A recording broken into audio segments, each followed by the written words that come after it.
Hello my dear friends, welcome to Lucky Education. और आज हम देखेंगे एंग्लो सिख वॉर्स। तो ये हमारा 5th लेक्चर है और इससे पहले मैं आपको Anglo Maratha war, Anglo Mysore Wars ये सारे मैं क्लियर करा चुका हूँ और सारे के सारे बेसिक्स में आपको मैं बता चुका हूँ। ठीक है, तो एंग्लो सिख वॉर मतलब अंग्रेज़ों और सिखों के बीच में जो वॉर्स हुए हैं उसके बारे में हम डिस्कस करने वाले हैं। टोटल 2 वॉर हुए थे एंग्लो सिख वॉर्स, उनके बारे में हम जानेंगे और ये होते हैं महाराजा रणजीत सिंह की डेथ के बाद। ठीक है, जब तक महाराजा रणजीत सिंह थे तब तक कोई दिक्कत नहीं थी, बाद में फिर मतलब ये वॉर्स स्टार्ट होते हैं। और अंग्रेज़ों का पर्पज़ भी क्या था? देखो, अंग्रेज़ों का पर्पज़ एक ही था कि ज़्यादा से ज़्यादा एरिया को अपने अंडर में कंट्रोल करना। अब आपको मैं स्टार्टिंग से अब तक बताऊं, बहुत सारी चीज़ हमने डिस्कस कर ली हैं। जैसे आपको पता है 1600 के बाद ईस्ट इंडिया कंपनी आती है इंग्लैंड की, और फिर पहले उसने ट्रेड एंड बिजनेस करना स्टार्ट किया। धीरे धीरे फिर उनको लगा कि यार हम तो यहाँ पर क्या कर सकते हैं, अपना एम्पायर इस्टेब्लिश कर सकते हैं, अपना रूल इस्टेब्लिश कर सकते हैं। इसी बीच में फिर 1757 में पहली बार उसकी बैटल ऑफ प्लासी में मतलब लड़ाई होती है ईस्ट इंडिया कंपनी की, और बैटल ऑफ प्लासी वो जीत जाते हैं बंगाल में। फिर इसके बाद ईस्ट इंडिया कंपनी 1764 में एक और बैटल जीत जाती है जिसका नाम था बैटल ऑफ बक्सर। 1757 में बैटल जीता, 1764 में बैटल जीता। इसके बाद उसका कॉन्फिडेंस बढ़ जाता है। किसका कॉन्फिडेंस बढ़ जाता है? East India company. अब ईस्ट इंडिया कंपनी में कौन थे? ब्रिटिशर्स थे, अंग्रेज थे। फिर इसके बाद इनकी 2 बहुत बड़ी पावर्स के साथ लड़ाई होती है। तो मराठाओं के साथ बैटल होते हैं इनके, ईस्ट इंडिया कंपनी के। मराठाओं के साथ इनके 3 बैटल होते हैं एक के बाद एक। मराठा उस समय बहुत ज़्यादा शक्तिशाली हुआ करते थे, मगर मराठाओं भी आपको अगर पता हो तो 1761 के वॉर के बाद इनकी हालत भी क्या हो जाती है, कमज़ोर हो जाती है। 3rd बैटल ऑफ पानीपत के बाद फिर भी दोबारा से पावर में आते हैं। फिर उसके बाद मराठाओं का लगातार संघर्ष चलता है अंग्रेज़ों के साथ। खैर, अंग्रेज इनको भी क्या करते हैं, परास्त कर देते हैं, हरा देते हैं। 3 बैटल लड़ते हैं मराठाओं के साथ। फिर मैसूर के साथ अंग्रेज़ों का युद्ध चलता है जिनको हम एंग्लो मैसूर वॉर्स बोलते हैं।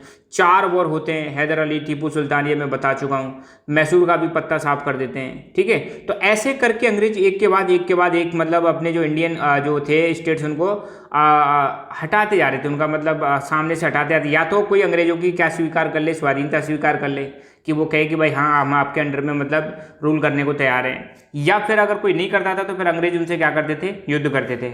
और अंग्रेज़ों की मैं पॉलिसी बता ही चुका हूँ। अंग्रेज जनरली वॉर, ट्रीटी, वॉर ये वाली पॉलिसी फॉलो करते थे। युद्ध करते थे, उसके बाद ट्रीटी करते थे, फिर युद्ध करते थे, फिर उसके बाद ट्रीटी करते थे। ऐसे सिस्टम अंग्रेजों का चलता था। तो यहाँ पर वही चीज़ हम देखेंगे, एंग्लो सिख वॉर्स में भी वही होगा।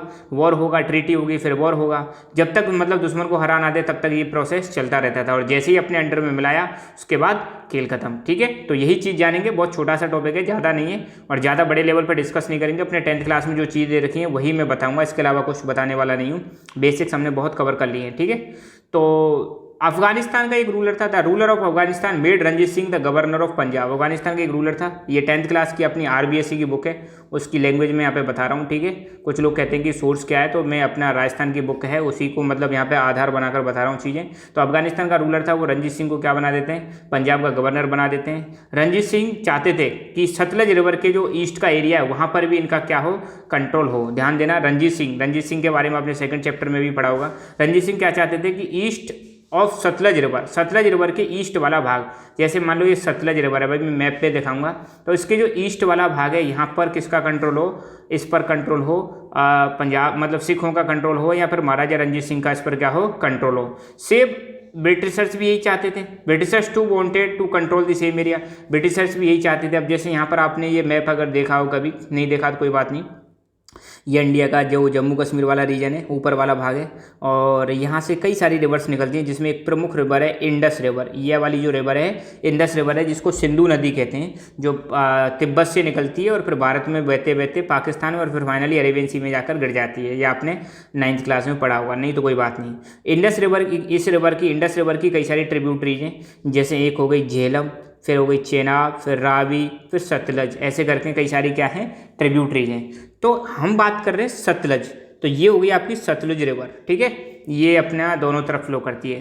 तो सतलज रिवर के इधर तो थे पंजाब का रूल, मतलब सिखों का रूल चल रहा था, तो इसका ईस्ट कौन सा पार्ट हो जाएगा, ये वाला ईस्ट पार्ट हो जाएगा और ये वाला वेस्ट पार्ट। तो महाराजा रणजीत सिंह क्या चाहते थे कि भाई जो सतलज रिवर है इसका ईस्ट वाला भाग भी किनके कंट्रोल में हो, इनके कंट्रोल में हो।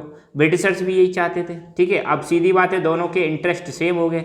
इंटरेस्ट सेम हो गए तो इनमें कन्फ्लिक्ट होगा, विवाद होगा तो युद्ध होगा। ठीक है, तो ऑक्टर लोनी, ये बुक में नाम दे रखा है, ये इन्होंने डिक्लेयर कर दिया डॉक्टर लॉ ने declared British control over eastern region and declared if anybody coming from the Lahore would be stopped by his military. उन्होंने बोल दिया डॉक्टर लोनी ने कि अगर ईस्ट की तरफ, मतलब किसके ईस्ट की तरफ, सतलुज रिवर के ईस्ट की तरफ अब अंग्रेज़ों का अधिकार है, अंग्रेज़ों के कंट्रोल में, और इधर लाहौर, मान लो लाहौर से अगर कोई इधर आएगा तो उसको अंग्रेज़ों की मिलिट्री से क्या करना पड़ेगा, सामना करना पड़ेगा, मतलब मिलिट्री को झेलना पड़ेगा। सिंपल सी बात होगी।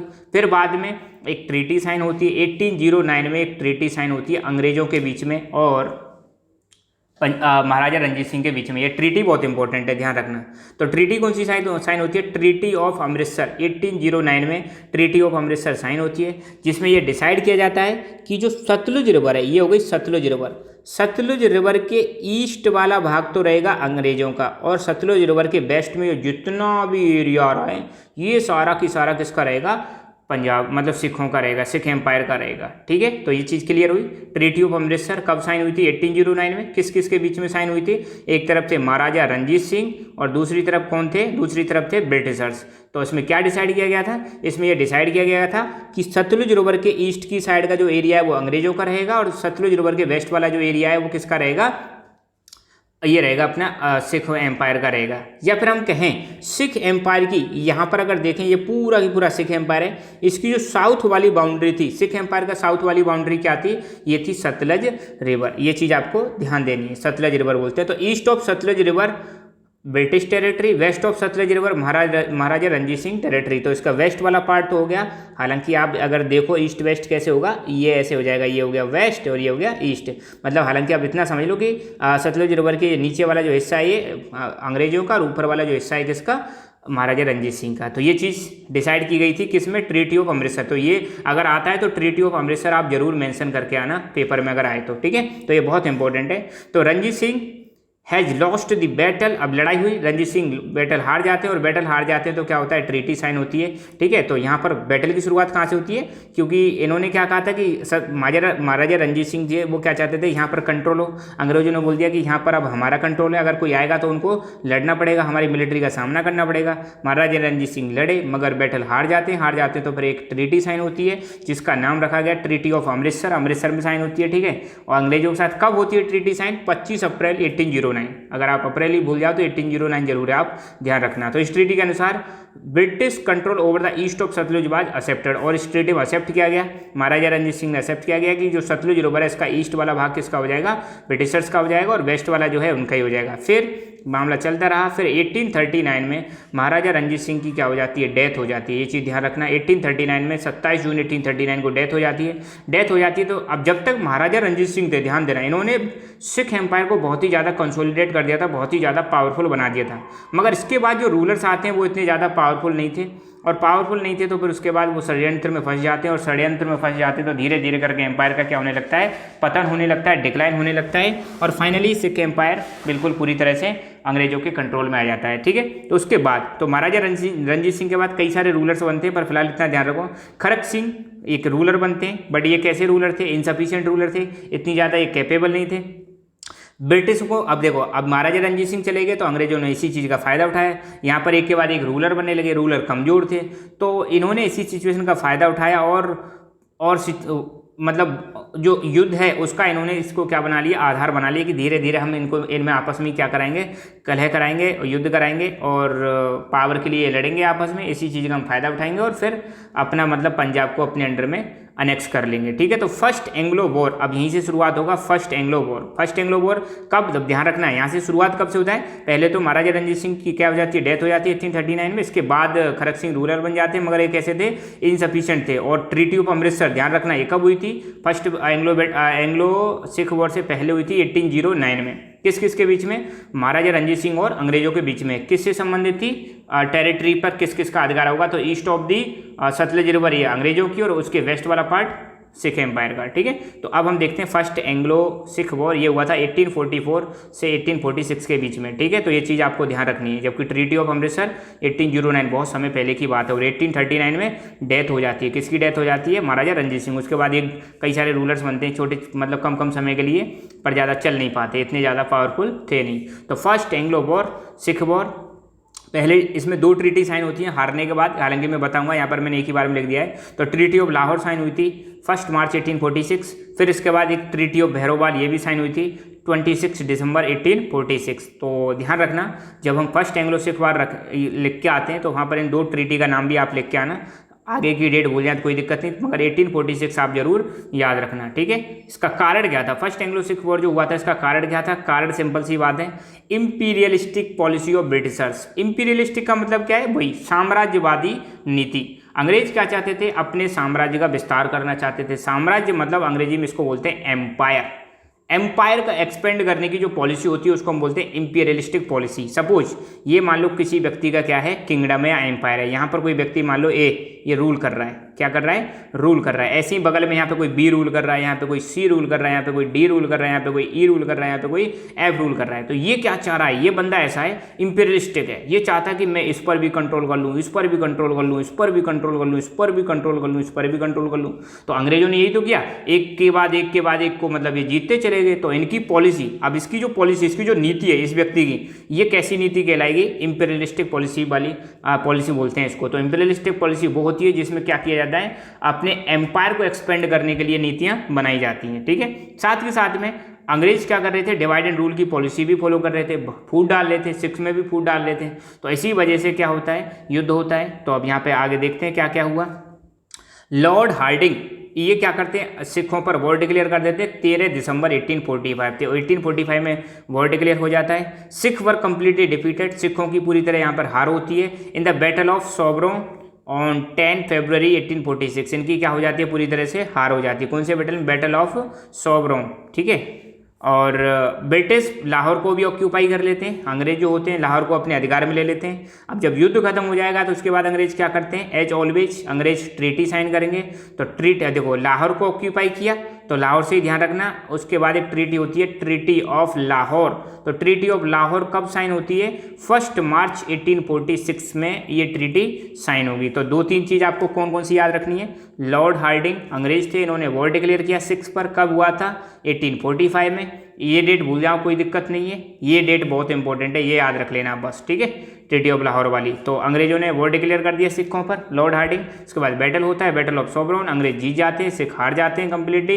अंग्रेज इसमें लाहौर को ऑक्यूपाई कर लेते हैं। और ट्रीटी भी कौन सी साइन होती है? ट्रीटी ऑफ लाहौर साइन होती है। तो ये ट्रीटी ऑफ लाहौर क्या थी? ये बहुत इंपॉर्टेंट है। सबसे पहले जालंधर दोआब इसको अनेक्स कर दिया जाता है ब्रिटिश एम्पायर में। दोआब का मतलब होता है 2 रिवर, जैसे मान लो एक रिवर ये और एक रिवर ये, इसके बीच वाला जो एरिया 2 रिवर के बीच का उसको हम बोलते हैं दोआब। और ये रीजन बहुत ही ज़्यादा फर्टाइल होता है, एग्रीकल्चर के लिए बहुत ही ज़्यादा बेस्ट होता है। तो जालंधर दोआब जो है, जालंधर आपने अभी भी सुना होगा पंजाब में, जालंधर दोआब इसको ब्रिटिश एम्पायर में अनेक्स कर लिया जाता है। अनेक्स मतलब छीन कर मिला लिया जाता है अपने एम्पायर में। ब्रिटिश एम्पायर में मिल गया जालंधर दोआब। अंग्रेजों से, अंग्रेज क्या करते हैं? सिखों से 1,50,00,000, देखो 1,50,00,000 ये क्या लेते हैं? फाइन लेते हैं कि तुम्हारी वजह से युद्ध हुआ है, खर्च हुआ है युद्ध का, आप अब ये खर्चा भी कौन उठाएगा? आप ही उठाओगे। तो सिखों पर जुर्माना कितना लगाया जाता है? 1,50,00,000 उस समय की बात है, ठीक है।